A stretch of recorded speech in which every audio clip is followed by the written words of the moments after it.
Jadi Masya Allah ya, seorang ibu sama anak itu kayak satu detak jantung kan. Jadi apapun yang dirasakan sama ibunya itu akan tervibrasi sama anak, sama keluarga, sama orang-orang yang terdekat dari kita.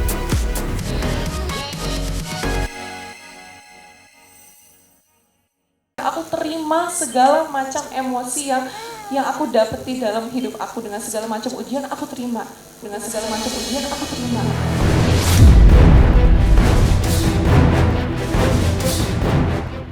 Pemirsa Silet RCTI, ibarat pepatah mengatakan gara-gara nilai setitik rusak susu sebelanga. Ya, gara-gara terjerat kasus narkoba yang sayangnya hingga 3 kali dilakukannya, rumah tangga Amarzoni dan Irish Bella yang dibangun dengan susah payah sejak April 2019 lalu, kini pada akhirnya justru terancam kandas di ruang sidang. Dan setelah sempat mengunci mulutnya rapat-rapat, akhirnya Irish Bella yang kemarin tampil di sebuah acara kajian secara belak-belakan mencurahkan isi hatinya kala menghadapi permasalahan rumah tangga yang menurut Ibel begitu pelik, yang benar-benar menguji kesabaran dan juga keikhlasannya baik sebagai istri maupun ibu bagi dua buah hatinya. Lantas, bagaimana cara Irish Bella menghadapi permasalahan rumah tangganya itu? Dan bagaimana juga efek negatif terhadap sang buah hati dari upaya Irish yang terus berusaha terlihat kuat dan tegar menghadapi badai persoalan yang menyasarnya? Maka seperti inilah suara hati Irish Bella.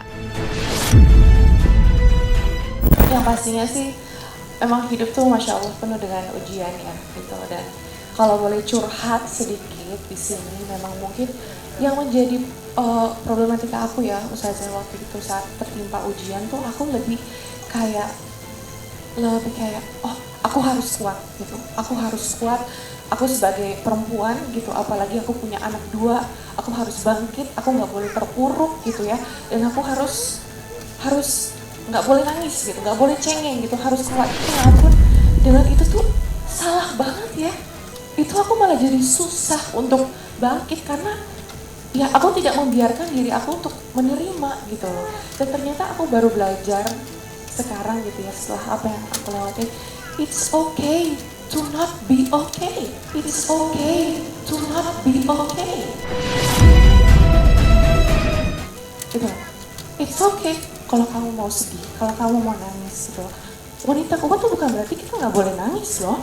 Wanita kuat tuh bukan berarti kita nggak boleh marah, nggak boleh apa. Aku mau sharing sedikit ya Ustazah. Waktu itu aku pernah anakku tantrum, setantum-tantumnya itu yang anak pertama. Aku sampai bingung kenapa anakku kok tantrum kayak gini ya. Ada apa ya? Gak biasanya gitu loh. Memang masanya tapi kayak ini kayaknya agak aneh, agak berbeda gitu. Terus aku bawalah ke psikolog gitu kan. Aku bertanya kenapa gini. Tolong dok, kenapa ya anak saya? Terus oh gitu. Terus maksudnya psikolognya bilang kayak gini, kalau ibunya apa kabar? Ya. Jadi Masya Allah ya, seorang ibu sama anak itu kayak satu detak jantung kan. Jadi apapun yang dirasakan sama ibunya itu akan tervibrasi sama anak, sama keluarga, sama orang-orang yang terdekat dari kita. Faktor sebenarnya memutuskan kenapa seorang pada akhirnya memutuskan untuk menyudahi pernikahannya gitu ya. Kelelahan terhadap segala problematika atau konflik yang muncul di pernikahan bisa jadi salah satunya gitu. Ataupun melihat bahwa pasangannya berulang kali melakukan kesalahan tanpa ada perbaikan-perbaikan perilaku yang membuat si pasangannya lainnya itu merasa yakin bahwa atau tidak melihat bahwa pernikahan ini akan punya visi misi yang lebih positif ke depannya. Nah, ini yang biasanya membuat seseorang pada akhirnya memutuskan untuk menyudahi pernikahan. Jadi memang ada baiknya kalau memang dirasa sudah tidak lagi memiliki rasa aman, percaya gitu, sulit untuk bekerja sama, ya disudahi baik-baik gitu, dengan tetap berkesadaran bahwa ada anak yang mereka harus asuh bersama setelahnya.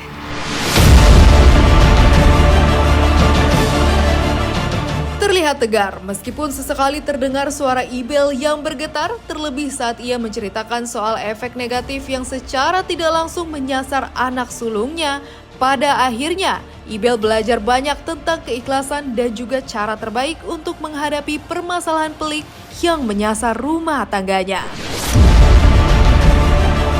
Ya, semua dilakukan ibu dua anak ini untuk memagari anak-anaknya dari imbas negatif yang tanpa sadar bisa menyasar mereka. Salah satunya dengan berserah diri sepenuhnya kepada Yang Maha Kuasa yang berkuasa penuh terhadap nasib hamba-hambanya. Di luar itu, Ibel juga menegaskan jika keikhlasan itu bukan berarti wanita tidak boleh marah atau bersedih atas peristiwa menyakitkan yang dialaminya. Itu lamanya aku menahan kayak rasa sedih, aku harus kuat, rasa marah, aku harus tahan gitu. Terus karena aku harus melangkah terus menjalani hidup, sampai itu tuh aku pendem terus. Kayak gitu, dan ternyata itu tuh membuat penyakit dalam hati aku, dan itu aku tularkan kepada anak-anak aku gitu. Itu yang paling aku sedihin banget. Gitu, it's okay, ekspresikan. Aku terima segala macam emosi yang aku dapeti dalam hidup aku, dengan segala macam ujian aku terima. Tapi aku luapkan, itu bukan dengan makhluk gitu, bukan sama manusia. Tapi ya kepada Allah, tadi yang Ustazah bilang itu, alhamdulillah aku terapin Ustazah, aku gelar sejadah gitu, terus aku berdoa, aku nangis betul-betul. Itu gitu, kita belajar untuk menerima, lebih bisa, oh ya lebih kuat lagi gitu loh. Jadi menurut aku wanita istimewa, wanita kuat tuh bukan berarti wanita yang nggak boleh menangis. Bukan berarti kita tuh harus sok-sok kuat gitu loh. Wanita kuat tuh bukan berarti wanita yang nggak boleh menangis. Bukan berarti kita tuh harus sok-sok kuat gitu loh. Jadi saya pastinya mempertimbangkan semuanya. Saya mikirkan segala konsekuensinya. Saya terus bawa dalam doa-doa saya, dalam sholat malam saya juga. Gitu, saya konsultasi, saya bertanya sama guru-guru saya juga pernah membawa Bang Ahmad juga untuk konsultasi sama guru saya. Jadi semua bentuk ikhtiar sudah saya lakukan semampu tenaga saya gitu. Tapi ya saya yakin betul ini yang harus saya lakukan.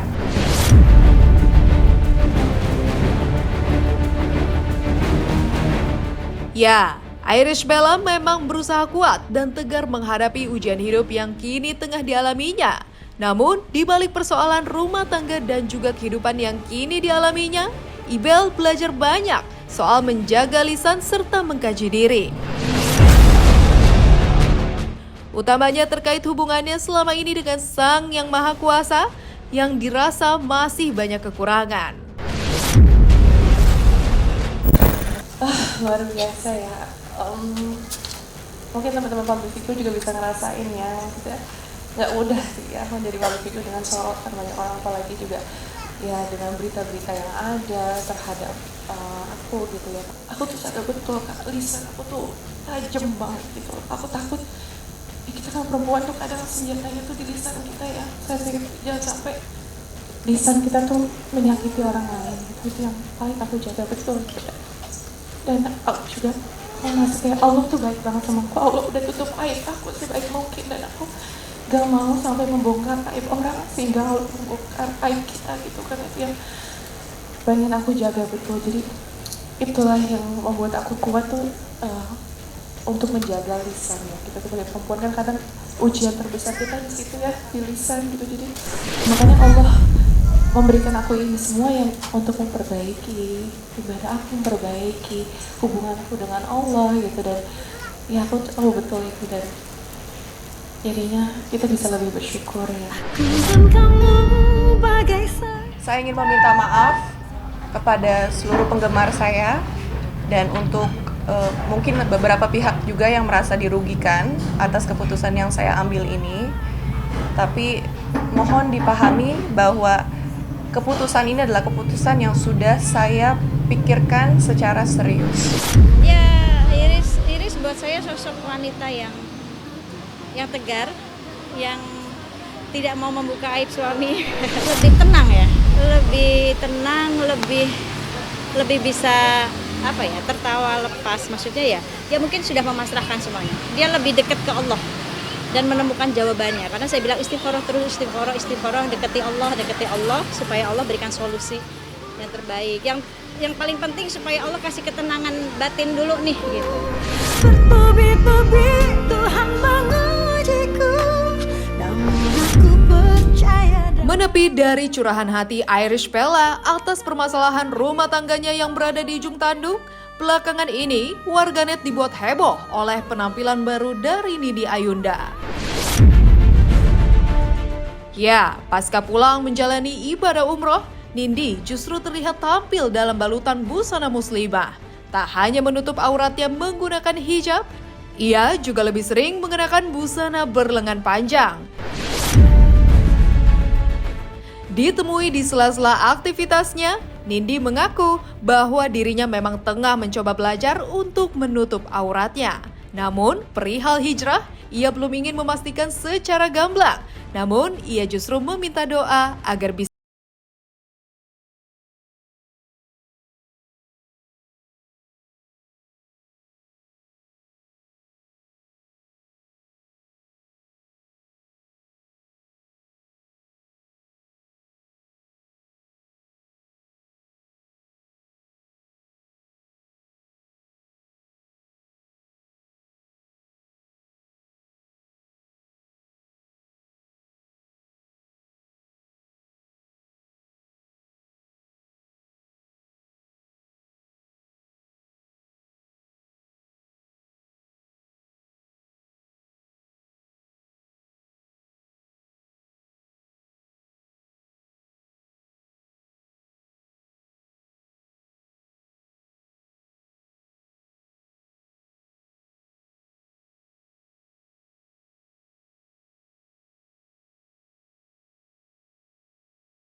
di mana ia sempat mengalami ujian, yakni terjatuh bersama sang ibunda lantaran terburu-buru saat hendak pergi ke masjid.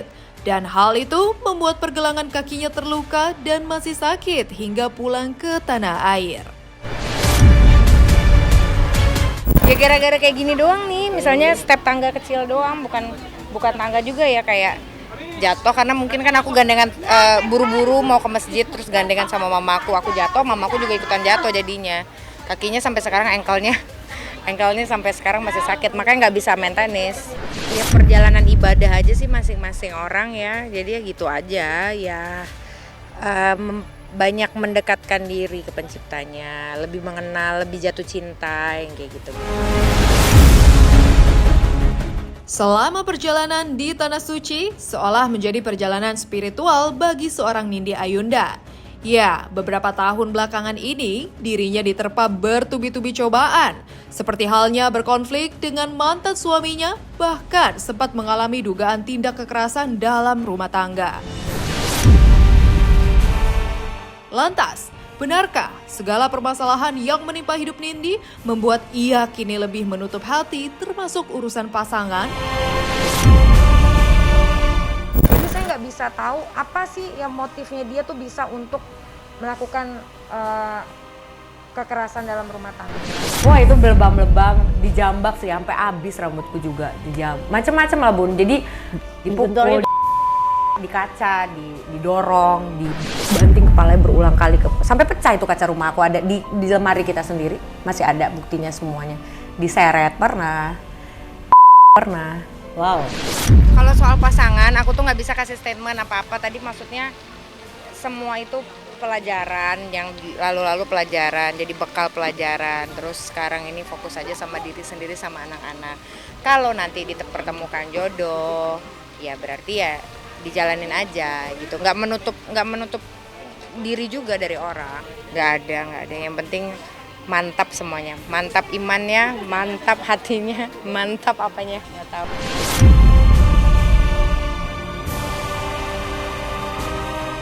Perubahan penampilan selepas menjalani ibadah umroh juga hadir dari pedangdut Zaskia Gotik. Di penghujung tahun 2023, wanita yang dikenal dengan goyang etiket tersebut tiba-tiba saja merubah penampilannya menjadi lebih tertutup. Lihat saja bagaimana Zaskia kini tampil dalam balutan busana muslim lengkap dengan hijab yang membuatnya menuai pujian dari banyak warganet.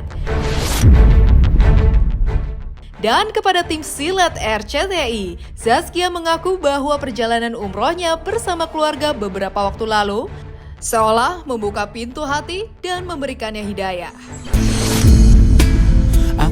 Di tengah perjuangan Zaskia Gotik untuk menjadi pribadi yang lebih baik tahun 2023 lalu, tak bisa dipungkiri begitu banyak ujian yang menerpa kehidupannya. Mulai dari sang suami yang digugat pengakuan anak oleh wanita lain, hingga terseret kasus korupsi pembangunan sebuah tempat ibadah di Papua. Lantas, seperti apa perjuangan Zaskia Gotik menghadapi begitu banyak lika-liku yang terjadi dalam kehidupannya? Janjiku kepadamu sepanjang hidup bersamamu. Penampilan kayak gini Neng masih banyak belajar, masih banyak kurangnya, ya masih proses lah. Mudah-mudahan doain aja, mudah-mudahan Neng selalu istiqomah, mudah-mudahan pengen jadi orang yang lebih baik lagi gitu. Yang kemarin tuh umroh sama Arsila sama suami, terus dengar ceramah ini ya, alhamdulillah Allah kasih hidayah mungkin ya, jadi kayak nyaman gitu loh. Tahun 2023 tahun yang istimewa, penuh dengan penuh dengan cerita yang Masya Allah. Jadi mudah-mudahan tahun ke depan 2024 kita bisa diberikan keberkahan lagi sama Allah. Sepanjang hidup bersamamu, kesetiaanku